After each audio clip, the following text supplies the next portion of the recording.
Today, we're not talking about Irish whiskey. We're talking about whiskey distilled right here in Minnesota. I stopped by the beautiful Brother Justus Whiskey Company in Minneapolis, where I not only learned about the deep roots of whiskey making here in this state, but also that fine whiskey is meant to be sipped.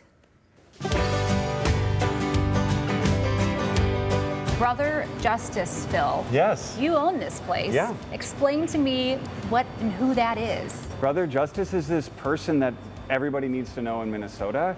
He was our own homegrown prohibition hero, but instead of being a mobster, he was a monk. And what he did was, when farmers were going through the farm depression in the 1920s, they were starving on the farm. They needed something to turn their worthless grain into a value-added product. Prohibition hit at the same time, so people were making whiskey, but they didn't know what they were doing. I think it was cool that the St. John's monks, because people were making it in all kinds of crappy things like radiators and stuff, and they were poisoning themselves with the lead from there.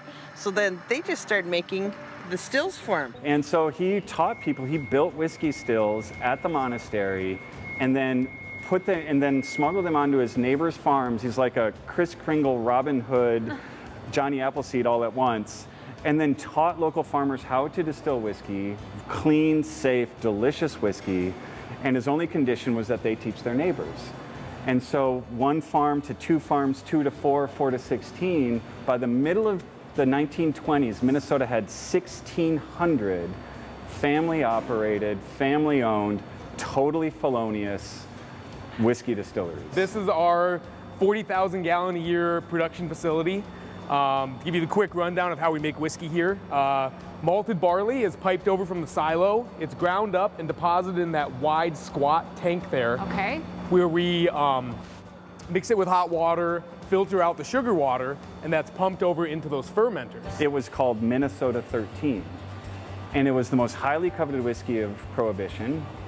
And what's amazing is that it signified that no matter who made it, if it came from Minnesota, it was the best quality. Wow. And I think that's such a story of who we are as a people that I wanted to tell that story. I also think it's amazing because it also shows how Minnesotan we are and wanting the coasts to recognize that we're good at things.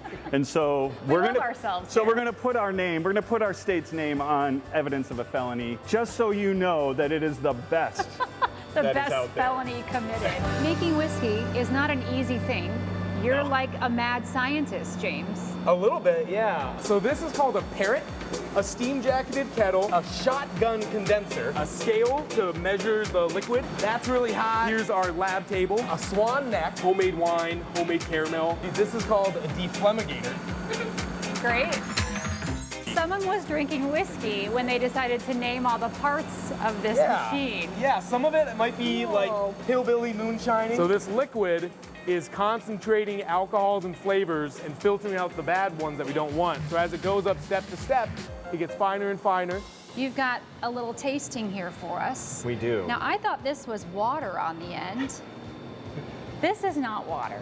What am I drinking here? Part of the story I want to tell through whiskey is Brother Justus's story and the story of the Minnesotans who made the greatest whiskey in America during Prohibition. The other story I want to tell is the story of this land. So the silver whiskey is just barley and water from the Great Plains and the Mississippi headwaters.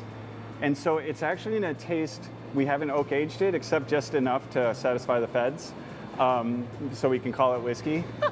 But it is just there to show the beauty of the water and then barley can do. So it's going to actually drink almost more like a tequila or a gin or even a rum. Whoa. Ooh, that's tequila forward. Yeah. Ooh, but I like it. And it's very, very soft. It's 86 proof, so it's not like it's watered down. It's a full strength whiskey, 43% alcohol. I have to host a show today. Well, maybe you should set that one down and we'll move on to the next one. We've got 3 core products, and our vision is mastering those through repetition, making them over and over again. At the old distillery, we made the same recipe about 400 times, and we are up to 700 some at this point. Now this is that whiskey now aged in Minnesota grown white oaks. This is from we are the northernmost place in America where white oak, which is the wood for aging whiskey, grows. That's yummy. Ooh, that's good. So we've had a lot of reps trying to make the same thing, and through that, you can really master all those little details to make it better and better and better, because perfection is never good enough. The Coldpeated is truly unique. It is the only whiskey in the world, and in the history of the world, made with peat from Minnesota peatlands. What is peat? Peat is the leftovers of the Ice Age in our landscape. So it is the bogs that form when the glaciers melted. The first reeds and sedges that grew never fully decompose. You and so should it's teach layer a class. after layer. Do you teach a class on this? I don't. I just drink it. I like my knowledge in liquid form. Cheers. Cheers. Oh, they're all so different. Ooh, I like that. Earthy, right? There's mushroom, there's dark chocolate, there's a kind of maple candy even. Yeah. Yum. This is bottomless flavor. Do I love whiskey? You didn't know. Is this my new thing? Am I a whiskey drinker? I think you are. There was one inside of you this whole time. Cheers. Cheers.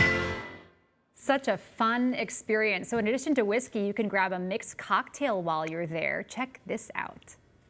Collaboration with Baby Zato called the Aurelio. This is a cocktail based off of memories of one of their founders, their grandfather in particular, who had a lot of cattle and would eat fruit that would fallen off the trees in Brazil.